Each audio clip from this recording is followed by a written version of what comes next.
अस्सलामुअलैकुम। City of नवाब के अंदर आपके सामने पेश खिदमत है एक और व्लॉग।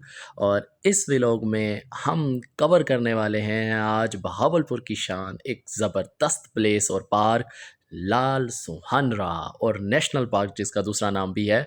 इसके अलावा हम दो और प्लेसेस को भी कवर करेंगे जिसमें हमारे पास एक रेस्ट हाउस है जो कि इसी लाल सुहानरा वाली साइड पे ही बना हुआ है। और ब्लैक बक का एक जो है एरिया है और एक न्यू मिस्ट्री प्लेस है जो मुझे नहीं लगता कि लाल सुहारा जाने वाले बहुत सारे लोगों को जो है उसके बारे में आइडिया नहीं होगा। और वो भी इंशाल्लाह हम इस व्लॉग के अंदर कवर करने वाले हैं। चलें जी, हम अपना व्लॉग स्टार्ट करते हैं। तो आपने व्लॉग के अंदर जैसे ही देखा होगा कि एक गाड़ी जो कि वैगनर आई है और दूसरी एक सिटी कार। तो दो कार्स हैं। हम 8 कोलीग्स जो है वो पिकनिक करने जा रहे हैं। और मैंने सोचा क्यों नहीं इस पिकनिक को मैं अपने एक ब्रांड न्यू और शानदार व्लॉग के अंदर कन्वर्ट कर दूं। तो मैंने अपनी व्लॉगिंग स्टार्ट की और मैं आप सबको दिखाता हूं कि हम किस तरह से हमने अपनी पिकनिक भी की, लाइव कुकिंग की और हमने जो है वहाँ पर बारबेक्यू भी किया एंड देन और बहुत ज़्यादा इन्जॉयमेंट की इस व्लॉग के अंदर। हम टोटल 8 कोलीग्स हैं और हमने हर एक चीज़ खुद से जो है ना बनाने का सोचा, लाइव कुकिंग करके वहीं पर तैयार करने का सोचा। हमने अपना सामान लोड किया 2 कारों के अंदर। हम बिस्मिल्लाह पढ़ के, अल्लाह का नाम पढ़ के रवाना हुए। और जैसे ही रवाना हुए, एक मज़ेदार चीज़ जो कि हर चीज़ में, हर व्लॉग में ये हो ही नहीं सकता कि ना हो, हमारी एक कार की पीछे वाली डिग्गी खुली की खुली रह गई और हम उसे बंद करना भूल गए। तो सबसे मज़ेदार चीज़, जैसे ही सफ़र शुरू हुआ और आपके साथ ऐसी ट्रेजेडी हो जाए तो वो आपका जो है सफ़र वो बेहतरीन बना देती है। अच्छा जी, मैंने इस व्लॉग के अंदर कोशिश की है कि भावलपुर में अगर कोई ऐसे पर्सन जो भावलपुर के साइड दाएँ-बाएँ एरिये से हैं और वो कभी नेशनल पार्क यानी कि लाल सुहारा नहीं गए, तो हम उनको थोड़ा-सा रास्ता भी जो है ना डिटेल वाइज़ करेंगे। हमने अपना सफ़र जो है वो स्टार्ट किया है 1 यूनिट से आगे आता है शेल पेट्रोल पंप, वहाँ से। और ये मैं आपको थोड़ा-सा सफ़र के बारे में भी गाइड करूँगा। 1 यूनिट से आगे ये सीधी रोड ही है, इसी के ऊपर ही हमारी डेस्टिनेशन होगी। और ये रोड जो है ये हासिलपुर रोड कहलाती है। और दूसरी एक और वजह से भी ये रोड बहुत ज़्यादा मशहूर है, बहावलपुर की मेन इस्लामिया यूनिवर्सिटी के बगदाद कैंपस की तरफ। तो मैं इस रास्ते के अंदर आपको बगदाद कैंपस भी दिखाऊंगा और ये भी इसी रास्ते के अंदर आता है। एक ही सीधी रोड है लाल सुहाना के लिए, कोई इसमें ज़्यादा इतनी मोड़ें नहीं हैं। तो जैसे ही हम 1 यूनिट चौक से आगे निकलते हैं, शेल पेट्रोल पम्प और सीधी रोड हासिलपुर लेते हुए आते हैं। और ये सामने हमारे पास बगदादुल जदीद का कैंपस भी आ जाता है। और यही रोड सीधी हासिलपुर वाली रोड हम लेते हुए लाल सुहाना की तरफ जाएंगे। अच्छा जी, इसके अंदर, इस सफ़र के अंदर बहुत ही मज़ेदार चीज़ें होने वाली हैं और जो कि मैं आपको बताता चलूँ कि इस व्लॉग के अंदर हम एक मिस्ट्री प्लेस जो कि हमने ढूंढी। और जो भी लाल सुहाना पिकनिक करने के लिए जा रहा है, तो आज के बाद से मेरे ख़्याल से अगर वो मेरा व्लॉग देख रहा है तो नेशनल पार्क लाल सुहाना के बाद वो इस स्पॉट को तो ज़रूर जाके कवर करेगा। अच्छा जी, यही सीधी रोड आप जाते जाएँ तो इसी रोड के ऊपर ही कायद-ए-आज़म सोलर पार्क, जो कि काफ़ी बड़ा सोलर पार्क है और बहावलपुर के बहुत ही करीब है। वो भी इसी रोड पे आता है। ये रोड बेसिकली हासिलपुर रोड है, इसे इसलिए कहा जाता है क्योंकि यहाँ बहावलपुर से हासिलपुर को ये मेन हाईवे जो है वो कनेक्ट करती है। और यहाँ पर पहले किसी ज़माने में तो ख़ैर टोल प्लाज़ा नहीं होता था। ख़ैर अब यहाँ पे एक टोल प्लाज़ा भी बन चुका है। और जैसा कि आप देख रहे हैं यहाँ पे ये 30 किलोमीटर दिखा रहा है यहाँ से, लेकिन बहावलपुर से ये लगभग तकरीबन 35 टू 36 किलोमीटर टोटल डिस्टेंस बनता है। यानी अगर आप गाड़ी पे जा रहे हैं तो हार्डली आपको 25 टू 20 मिनट्स लगेंगे, आप अपनी डेस्टिनेशन पर पहुँच जाएंगे। और उसके बाद लाल सुहाना एक नेशनल पार्क है और उस पार्क के बाद आगे फर्दर उसके साथ कुछ और ज़बरदस्त स्पॉट्स हैं जो कि हम इस व्लॉग के अंदर कवर करेंगे। तो वो भी अगर आप मज़ीद फर्दर आगे जाते हैं तो वो 8 टू 9 किलोमीटर्स ही बनते हैं। इंशाल्लाह ताला इस व्लॉग के अंदर मैं आपको वो भी ज़रूर कवर करूँगा। अच्छा, इस व्लॉग के अंदर मैं आपको और मज़ेदार चीज़ें बताता चलूँ, जैसे कि बहावलपुर हमारे पंजाब, सूबा पंजाब का हिस्सा है। और हमारा पंजाब, ओ हो, खूबसूरती की तो उसकी मिसाल ही नहीं है। आप अगर एक शहर से दूसरे शहर की तरफ जाते हैं पंजाब के अंदर तो उसकी हरियाली ओए होए होए होए! मैं कहता हूँ क्या ही खूबसूरत अल्लाह ने हमें ये मुल्क दिया और इस मुल्क के अंदर इतने खूबसूरत सूबे दिए और हर सूबे की एक अपनी पहचान, और इसी पहचान के अंदर हमारा पंजाब जो कि अपनी ज़राअत खेती-बाड़ी के अंदर बहुत ज़्यादा मशहूर है। तो ख़ैर हम अपना सफ़र करते हैं और हम अपना सफ़र शुरू कर चुके हैं। ये पहला टोल प्लाज़ा आ चुका है और इस पहले टोल प्लाज़ा को हम कवर करेंगे। डेरा बक्खा टोल प्लाज़ा है और ये कुछ अरसे पहले नहीं था, अब बना है। और आएँ जी, थोड़ा-सा सफ़र एन्जॉय करें। अभी मैं आपको बताता चलूँ कि ये हासिलपुल रोड ही है जिसके ऊपर हम मौजूद हैं। सीधी रोड है बहावलपुर से, अगर कोई बहावलपुर से आ रहा है तो। और अगर कोई हासिलपुर से आ रहा है तो उसके लिए भी सीधी रोड है। इसके बाद अगर कोई अहमदपुर, मुल्तान या दाएँ-बाएँ कहीं से आ रहा है तो उसको बहावलपुर मेन जंक्शन मिलेगा। अगर हासिलपुर इधर-उधर से कहीं से आ रहा है तो हासिलपुर फिर उसे मेन जंक्शन मिलेगा।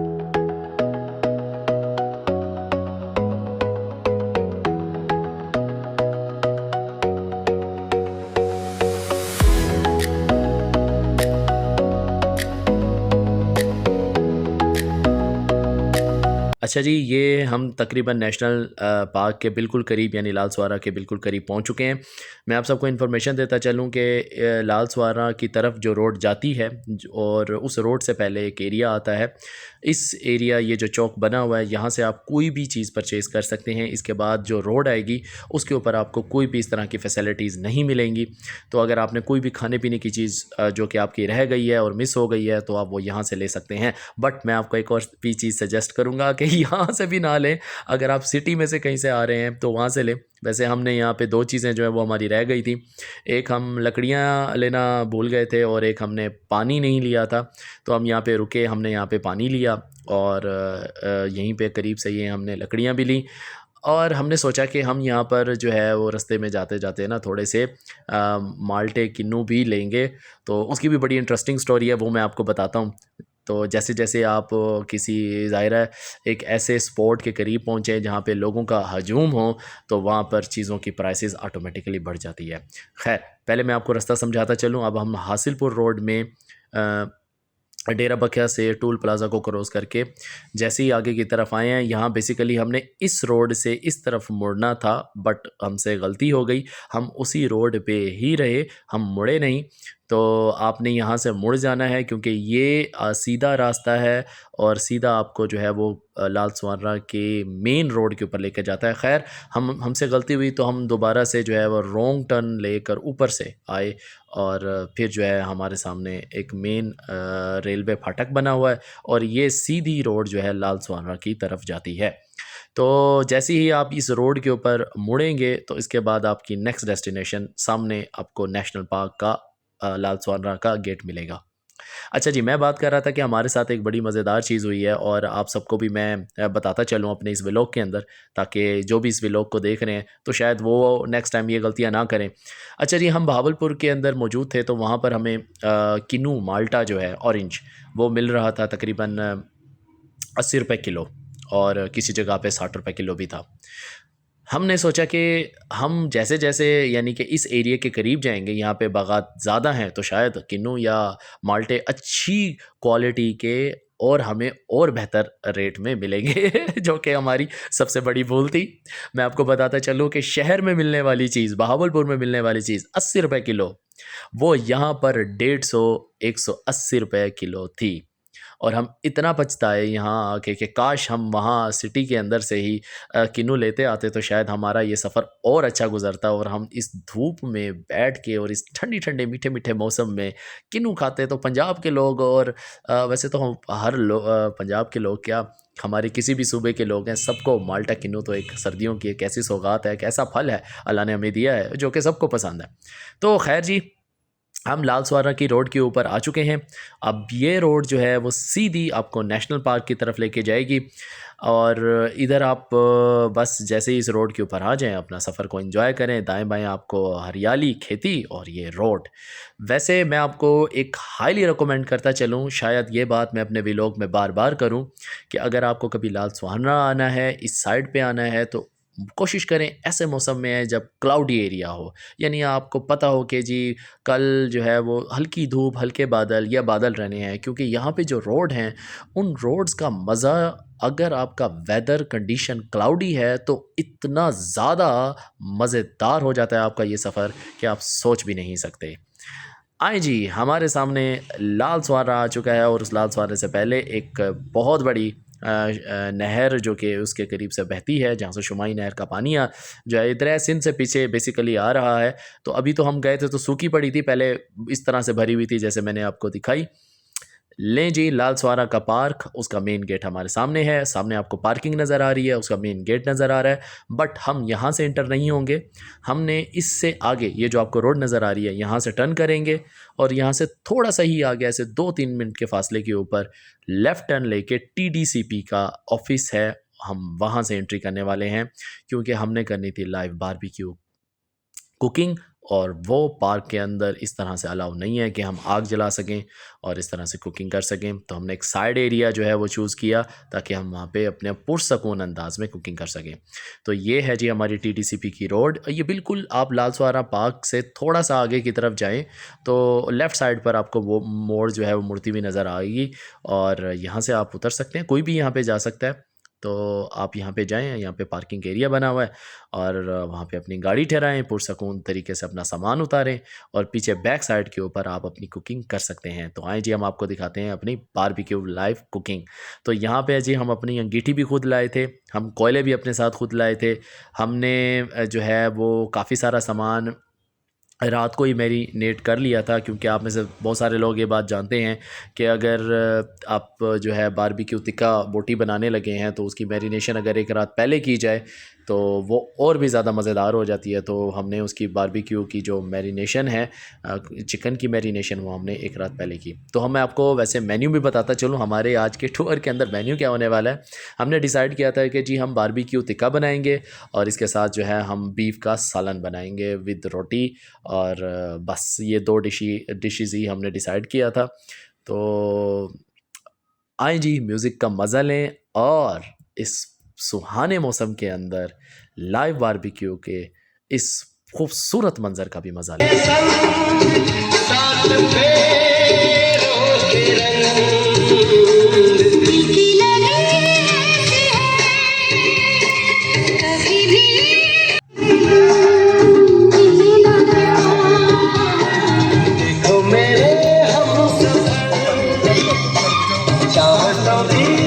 अच्छा जी, हमारे कोयले बन के लगभग तैयार हो चुके हैं और बस हमने जो है अपनी सीखें भी रेडी कर ली हैं, अपनी ग्रिल भी रेडी कर ली है और बस अब हम इसके ऊपर इसे पकाएंगे। और दूसरी साइड पर हमने चूल्हा जलाया जिसके ऊपर हम अपना बीफ का सालन जो है वो बनाएंगे। बीफ जो है वो तकरीबन हल्का फुल्का जो है वो नरम हुआ हुआ है, क्योंकि हम में से किसी को भी इतना ज़्यादा एक्सपीरियंस नहीं था, तो हल्का फुल्का सा उसे घर से ही बना कर आए थे। बस ये है कि उसको फर्दर थोड़ा सा और जो है हमने बस पकाया, मिसाले वगैरह डाले और ताकि हमारा सालन तैयार हो सके। अच्छा जी, तो यहाँ पे ग्रिल रखी जा चुकी है बारबेक्यू के लिए और लाइव बारबेक्यू हो रही है और इसके बाद हमने इन तिक्कों का मज़ा लिया। तो आए आपको भी दिखाते हैं।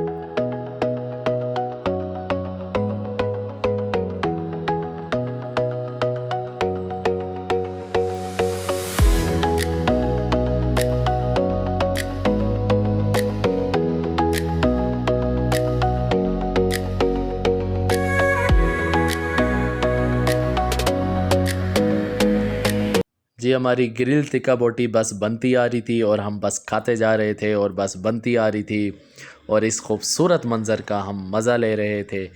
तो आपकी लाइफ में ऐसे कुछ पॉइंट्स होने चाहिए, आपकी लाइफ में थोड़ी-सी ब्रेक भी होनी चाहिए। ख़ास तौर पे ऐसे लोग जो जॉबियंस हैं और बड़ी हार्ड जॉब करते हैं, इवन ऑफ दैट जिनके बिज़नेस हैं वो भी, आप अपने बिज़नेस को, अपनी जॉब को बहुत ज़्यादा टाइम देते हैं। कोशिश करें अपने कोलीग्स के साथ, अपने दोस्तों के साथ, अपनी फैमिली के साथ थोड़ा-सा वक्त गुज़ारें और इस तरह से बाहर आउटिंग पे जाएँ। अच्छा जी, जैसा कि मैंने आपको बताया कि मैं मेन गेट के अंदर जाने के बजाय जो है उसकी बैक साइड टीडीसीपी के एरिया से हम गए। हमने वहाँ पे सबसे पहले लाइव बारबेक्यू किया और उसके बाद मैं नेशनल पार्क यानी लाल स्वारा के अंदर एंटर हुआ बैक साइड से। तो जैसे ही मैं वहाँ से एंटर हुआ तो यहाँ पर लाल स्वारा के अंदर बेसिकली क्या क्या है, यहाँ पे बहुत सारे ग्राउंड्स हैं, हमारे बहुत सारे बर्ड्स हैं और कुछ जानवर्स हैं और लाइक मैं ये तो नहीं कह सकता कि ये एक ज़ू पॉइंट है, क्योंकि ज़ू के अंदर भी प्लाट्स, प्ले एरिया और एनिमल्स होते हैं, लेकिन यहाँ पे इतने ज़्यादा एनिमल्स नहीं हैं। कुछ परिंदे हैं, कुछ एक जानवर हैं और बस बाकी यहाँ पे जो है वो पिकनिक एरिया, बेसिकली लाल स्वारा नेशनल पार्क एक पिकनिक एरिया। अच्छा, मैं आपको बताता चलूँ कि यहाँ पर काफ़ी ज़्यादा सहूलियात हैं। आप अगर फैमिली के साथ आते हैं तो आप पुरसकून यहाँ बैठकर अपनी फैमिली के साथ एंजॉय कर सकते हैं। एक मतलब एक अपना बहुत ही अच्छा जो है वो डे स्पेंड कर सकते हैं। मैंने यहाँ पे कोशिश की है कि बहुत सारी एरियाज़ को कवर करूँ ताकि आपको ज़्यादा से ज़्यादा लाल स्वारा नेशनल पार्क को दिखा सकूँ कि ये किस तरह से दिखता है और ये किस तरह से बनाया गया है। खैर अब तो बहुत ज़्यादा चेंजिंग आ चुकी हैं। पहले मैं बचपन से ही यहाँ पे जा रहा हूँ, मैं बहावलपुर का रेजिडेंट हूँ और हमेशा से वहीं रहा हूँ, तो उसके करीबी तरीन इलाकों में मैं हमेशा से ही जाता रहा हूँ अपनी फैमिली के साथ, दोस्तों के साथ। तो अब बहुत ज़्यादा ये है कि माशाल्लाह यहाँ साफ़ सुथराई का माहौल बन चुका है और जब मैं इस दफ़ा गया तो बहुत ज़्यादा मज़ा आया। अच्छा जी, ये एक पॉइंट है जहाँ पे आज से जब पहले यानी कि पानी मौजूद था तो यहाँ पे आप बोटिंग कर सकते थे, लेकिन इस दफ़ा मैं गया तो पानी मौजूद नहीं था, जैसा कि आपने पहले भी देखा। जैसे हम नाल स्वारा के अंदर इंटर हुए तो इस तालाब के अंदर, इस पॉन्ड के अंदर भी पानी नहीं था, तो जिसकी वजह से यहाँ पर मुझे आसपास कहीं बोट भी ठहरी हुई नज़र नहीं आई। वैसे अगर आप कभी ऐसे मौसम में आते हैं जब आपको नहर में पानी नज़र आएगा और इस तालाब में भी पानी नज़र आएगा, तो आप ये है कि यहाँ पे इस तरह की बोटिंग का मज़ा ले सकते हैं। तो ये यहाँ पे इस तरह की बोटिंग होती है। खैर अभी तो ऐसा कुछ भी नहीं था क्योंकि नहर भी खुश्क हुई हुई थी और पॉन्ड भी जो है वो खुश्क हुआ हुआ था। खैर हम उस एरिए से फिर वापस निकले और फर्दर अपने लाल स्वारा के कुछ स्पॉट्स को कवर करने लगे।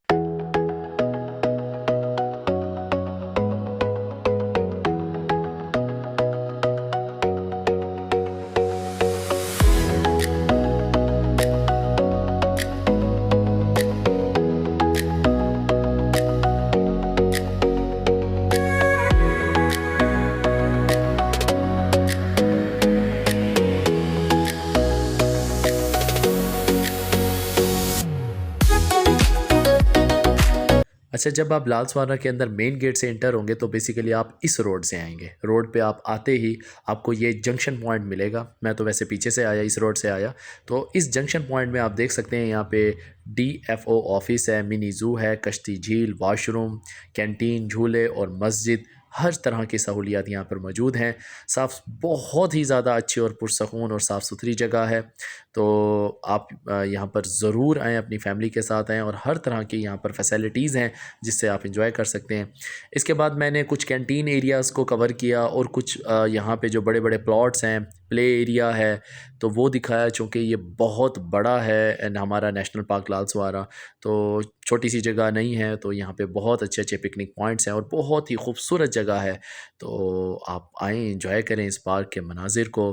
तो मैंने कोशिश की है कि मैक्सिमम यहाँ पे जितने भी प्लॉट्स हैं उनको कवर करूं, आपके सामने दिखा सकूं और जितना हो सकता है कि अपने लाल स्वारा, खैर ये तो बहुत बड़ा था, मैं पूरे लाल स्वारा को तो कवर नहीं कर सकता था, लेकिन मैक्सिमम पार्ट्स को मैंने जो उसकी मेन मुझे जो सामने नज़र आए ताकि मेरे व्यूवर्स को आइडिया हो सके अबाउट नेशनल पार्क।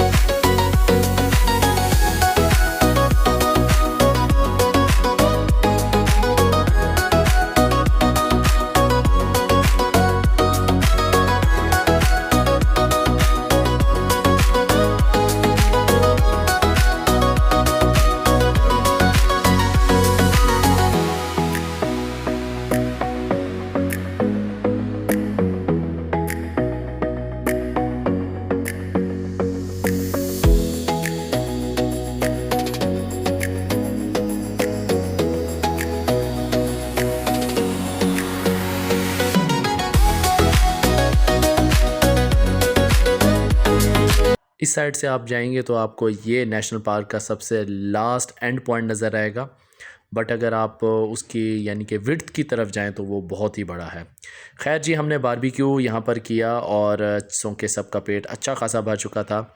हमने सालन तो रेडी कर लिया था पर वो हमने खाया नहीं। हमने सोचा कि हम फ़र्दर मज़ीद आगे जाते हैं, अपने कुछ और स्पॉट्स को जो है वो एक्सप्लोर करते हैं और वहीं पर हम कहीं पे बैठ के जो है वो ख़ुद ही रोटी पकाएंगे और जो हमारे पास सालन मौजूद है तो वो हम कहीं आगे जाकर खाएंगे।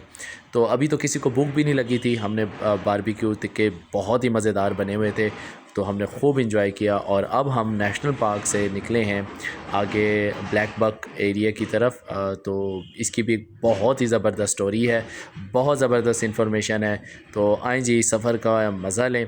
और जैसे कि मैं पहले भी आपको बता चुका हूँ कि आप कभी अगर लाल सुहाना की तरफ आ रहे हैं या इस साइड की तरफ आने लगे हैं तो कोशिश करें ऐसे मौसम में आएँ जब आपका क्लाउडी एरिया हो, क्योंकि ये रोड, ये एरिया इतना मज़ेदार बनाया गया है कि दिल और दिमाग ऐसे पुरसुकून हो जाता है यहाँ आकर कि आप सोच भी नहीं सकते। तो आएँ जी, सफ़र का मज़ा लें।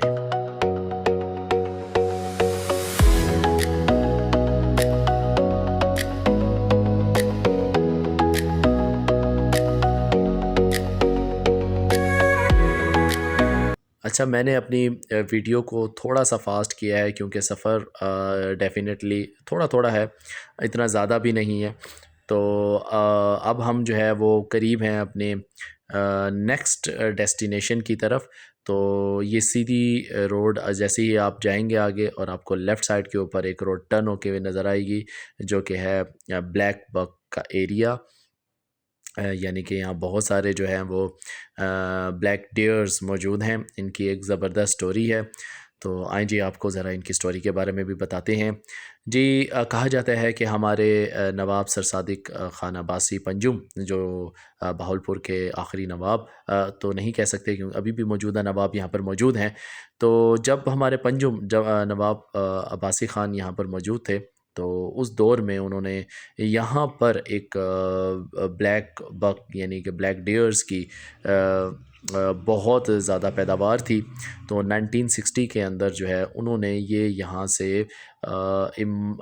एक्सपोर्ट कर दिए थे किसी और कंट्रीज़ के अंदर। मेरे ख़्याल से ये जैसे ही आप आएंगे तो शायद यहाँ पे लिखा हुआ है नेदरलैंड की तरफ या यूरोपियन कंट्रीज़ में किसी को दे दिए थे।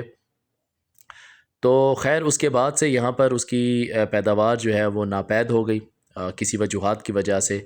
यानी कि यहाँ पर जो है वो ब्लैक बक की जो यानी कि तादाद थी वो कम से कम हो गई, जबकि पहले इतनी ज़्यादा थी कि यहाँ से भेजे गए और उसके बाद फिर यहाँ पे इतनी ज़्यादा कमी हो गई कि हमें वापस दोबारा से अपनी दी हुई चीज़ यानी कि जो हमने एक स्पेशल किस्म की ब्लैक बक की नस्ल दी थी और उनके कुछ जोड़े वापस मंगवाए।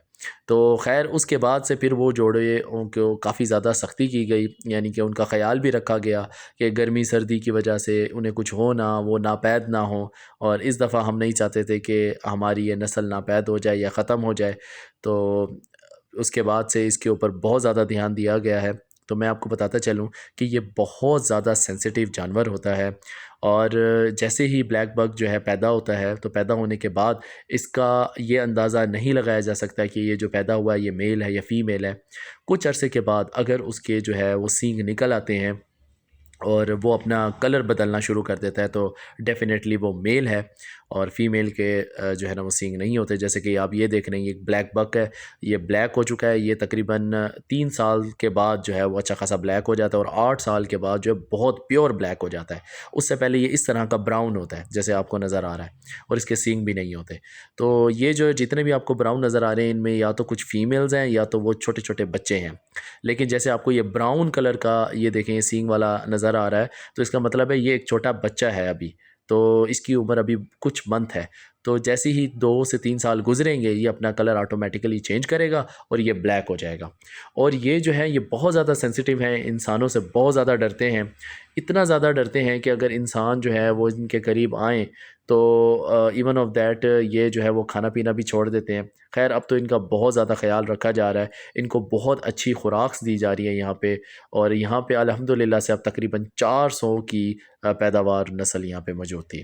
ख़ैर जी, हमने ब्लैक बक जो कि एक छोटा छोटा सा एरिया, एक छोटा सा विज़िट था, हमने वो कंप्लीट किया और हम राइट साइड से आए थे और लेफ़्ट साइड की तरफ हम जा रहे हैं। यहाँ पे हमने छोटे सा ब्रेक लिया था, एक न्यू एरिया को डिस्कवर किया, सॉरी, एक न्यू एरिया को जो है वो देखा और विज़िट किया। तो उसके बाद फिर अब हम अपनी नेक्स्ट डेस्टिनेशन की तरफ चल पड़े, जो कि है रेस्ट हाउस। रेस्ट हाउस की मैं बताता चलूँ, ये हमारे मियाँ मोहम्मद नवाज शरीफ जब पहले किसी ज़माने में यहाँ पे आया करते थे और ये रेस्ट हाउस उन्हीं ने जो है यहाँ पर बनवाया था। तो इस तरह के एरिया में आके वो थोड़ा सा पुरसकून होते, आराम करते। तो खैर ये रेस्ट हाउस जो है उन्हीं के उन्होंने ही बनवाया था अपनी दौरे हुकूमत में। तो इनको विस्परिंग हिल भी कहा जाता है, इस एरिया को विस्परिंग हिल इसलिए कहा जाता है क्योंकि यहाँ पे एक हिल है विस्परिंग, उसका नाम दिया गया है। बड़ी खूबसूरत है, मैंने बचपन में देखी थी। खैर अभी मैं आपको एक और इन्फॉर्मेशन देता चलूँ। जैसे ही हम रेस्ट हाउस में पहुँचे, विस्परिंग हिल पहुँचे, तो हमें यहाँ पर अंदर जाने की इजाज़त नहीं मिली। तो मैं आप सबको बताता चलूँ कि इसकी इजाज़त किस तरह से मिल सकती है। हमसे तो गलती हुई, हमने कोशिश तो काफ़ी की, कॉल्स वगैरह मिलाई, वहाँ पे सिग्नल का भी काफ़ी ज़्यादा इश्यूज़ हैं। तो खैर हम फिर भी अंदर नहीं जा सके। अगर आप लाल सुहाना से रेस्ट हाउस की तरफ आ रहे हैं और आप इस एरिया को कवर करना चाहते हैं, देखना चाहते हैं, तो इसके लिए आपको लाल सुहाना के अंदर DFO ऑफिस, जो कि मैंने अपने पीछे भी किसी सीन के अंदर दिखाया है, वहाँ से आप इजाज़तनामा बनवा कर आएँ, लिखवा कर आएँ और यहाँ पर आकर अब वो गेट के ऊपर आप दिखाएंगे तो आपको यहाँ विस्परिंग हिल के अंदर इजाज़त मिल जाएगी। आप वहाँ जा सकते हैं, उसे देख सकते हैं। लेकिन हमने वो इजाज़तनामा नहीं बनवाया, तो अब हम दोबारा पीछे जाकर फिर वापस यहाँ आते तो ये बहुत ज़्यादा अच्छा खासा हमारा टाइम ले जाता। तो इसके बाद हमने फिर डिसाइड किया कि अब जो है वो हम अपना वक्त ज़ाया करने के बजाय न्यू स्पॉट को डिस्कवर करते हैं। यहाँ पे मैं वर्ड बोलता हूँ, मेरे लिए, हमारे लिए डिस्कवर था। यहाँ पे जी एक रोड जो है वो एक, यानी कि जिस सीधी सी ही रोड है, उस रोड से लेफ़्ट की तरफ एक रोड मुड़ रही थी। यानी कि आप जब लाल सुहाना से विस्परिंग हिल की तरफ आएंगे तो यहाँ पर आपको 2 ब्रिज नज़र आएंगे। यानी लाल सुहाना नेशनल पार्क से रेस्ट हाउस या फिर ब्लैक बक एरिया की तरफ आते हुए 2 ब्रिजेस नज़र आएंगे। आप पहला ब्रिज छोड़ के दूसरे ब्रिज के पास जब पहुँचेंगे तो वहाँ से आप टर्न लें अपने राइट साइड की तरफ। तो टर्न लेते ही इस तरह की आपको एक रोड मिलेगी, आप उस रोड के ऊपर आ जाएं और इसके बाद आपको जो दिखने वाला है, इतनी मज़ेदार और इतनी खूबसूरत और इतनी पुरसुकून जगह। यानी कि आप अपनी लाइफ में अगर ट्रैफिक और अपनी ज़िंदगी के काम और शोर व गुल से थोड़ा सा सुकून चाहते हैं तो आप इस एरिया में आएँ और इस एरिया का नाम है पातीसर लेक। ये जी टोबा पातीसर यहाँ पे मौजूद था, एक इलाका, और उसके नाम से ये पातीसर लेक रखी गई है। कहा जाता है कि ये 500 मुरब्बे पर ये पूरी लेक फैली हुई है और इस लेक का एक व्यू पॉइंट भी बनाया गया है कि आप वहाँ से जाकर उस लेक को देख भी सकते हैं। तो जी हम पातीसर लेक पहुँच चुके हैं। हम जब यहाँ पर इस एरिया में पहुँचे तो ये एरिया हमें इतना ज़्यादा मज़ेदार और इतना ज़्यादा पुरसुकून मिला यहाँ पर इस एरिया में आकर कि हमने अपना नेक्स्ट जो कि जितना भी टाइम था वो हमने यहीं पे गुजारने का सोचा। तो आइए मैं आपको पातीसर लेक जो है वो थोड़ा सा दिखाता हूँ। यहाँ पे हमने दाएं बाएं काफ़ी जगह और स्पॉट को जो है वो अपने कैमरे में कैप्चर्ड किया है, जिसमें एक छोटा सा पार्क बना हुआ है और एक व्यू पॉइंट, और सबसे मज़ेदार वही व्यू पॉइंट है क्योंकि हम एक ऐसे मौसम और एक ऐसे टाइम जोन में आए थे जो जिसमें जो है नहर सूखी हुई थी, पानी मौजूद नहीं था। तो जो लेक है यहाँ पे, जिसकी वजह से पातीसर लेक मशहूर है, वो भी सूखी हुई थी। लेकिन वो सूखी हुई लेक को देखकर ये अंदाज़ा हो गया कि जब ये इलाका पानी से हरा भरा होगा, जिसकी वजह से मशहूर है, तो ये कितना ज़्यादा खूबसूरत होगा। तो सामने आपको व्यू पॉइंट नज़र आ रहा है, तो मैं उसी अपने व्यू पॉइंट की तरफ ही जा रहा हूँ। तो आएँ जी, चले मैं आपको दिखाता हूँ पातीसर लेक का एक व्यू पॉइंट।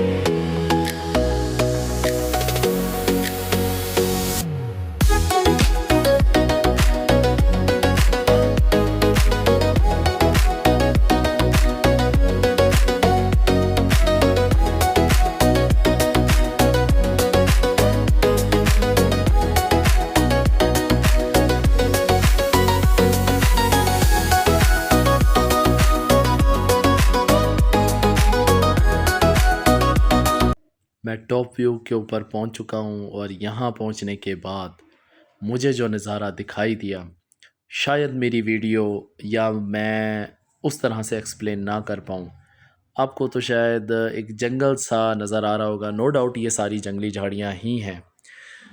लेकिन यहाँ पर इतना ज़्यादा मैंने ज़ोर क्यों दिया और इतना मुझे पुरसकून क्यों मिला?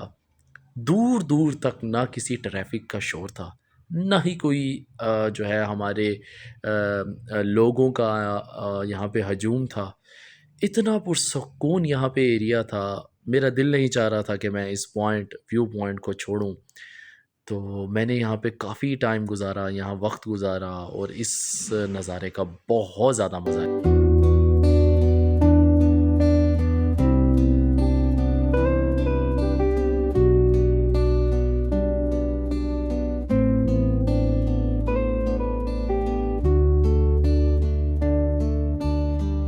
अच्छा, मैं आपको बताता चलूँ, वैसे आपको ये जितनी भी दाएँ-बाएँ एरिया नज़र आ रहा है, ये बेसिकली सारा का सारा जो है ना वो लेक का एरिया। तो ये उसके साथ ही लेक के साथ एक छोटा-सा पार्क बनाया गया है और व्यू पॉइंट बनाया गया है।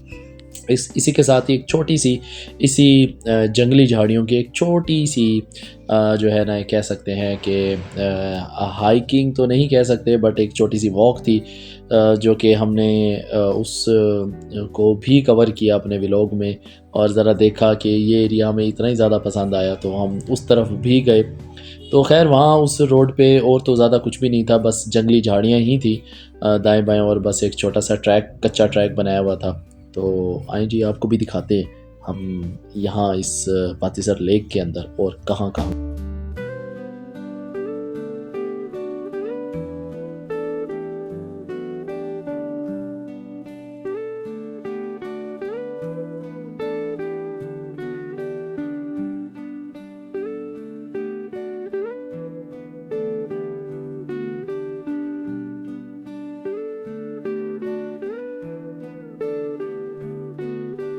इस ट्रैक पर हम ज़्यादा आगे तक नहीं गए, बस हमने एक स्पेसिफ़िक एरिया और स्पेसिफ़िक जगह को कवर किया, वहाँ तक गए और उसके बाद फिर हम वहाँ से वापस आ गए और मेन जो हमारा पार्क था उसी के करीब गए। और चूँकि हमारा यहाँ पर लगभग हमें 4 बज चुके थे और हमने ये सोचा कि हमारा जो कि नेक्स्ट हमने खाना तैयार किया हुआ है, बीफ का सालन बनाया हुआ है, तो हम यहीं पर ही किसी तरह तवे का इंतज़ाम करते हैं। तो वहाँ पे हमें एक बाबा जी मिले, तो उन्होंने कहा जी आपके पास हर एक चीज़ मौजूद है? हमने कहा जी बिल्कुल, हमारे पास यहाँ पे आटा भी मौजूद है, सालन भी हमने बनाया हुआ है, हर एक चीज़ रेडी है। तो उन्होंने कहा जी मैं आपकी हेल्प करता हूँ, मैं आपको चूल्हा बना कर देता हूँ और मेरे पास तवा भी मौजूद है। हमने वहाँ पे ख़ुद से रोटियाँ बनाई, यहाँ पे हमने दस्तरख़्वान बिछाया और फिर हमने यहाँ पर अपना बाकी का वक्त गुज़ारा। और इसके बाद जैसे ही हम यहाँ पर टाइम अपना गुज़ार रहे थे तो हमें अच्छा ख़ासा यहाँ पे टाइम लग गया, हम लेट हो गए। खाना खाते-खाते हमें असर भी यहीं हुई, हमने नमाज़ भी यहीं पढ़ी, मगरिब की नमाज़ भी यहीं पढ़ी। तो आप देख सकते हैं हमने अपना इस तरह से दस्तरख़्वान बिछाया और खाना खाया और ये तकरीबन मगरिब का वक्त हो चुका था। और इसके बाद हमने फिर अल्लाह का नाम पढ़ा और अपने घर की तरफ वापस रवानगी की। अच्छा ख़ैर, आप सबको एक हाईली रिकमेंडेड है कि आप वैसे कोशिश करें कि चूँकि ये सारा वैसे तो है सेफ़ एरिया, अब काफ़ी बहुत ज़्यादा यहाँ डेवलपमेंट हो चुकी है, काफ़ी ज़्यादा सेफ़ है।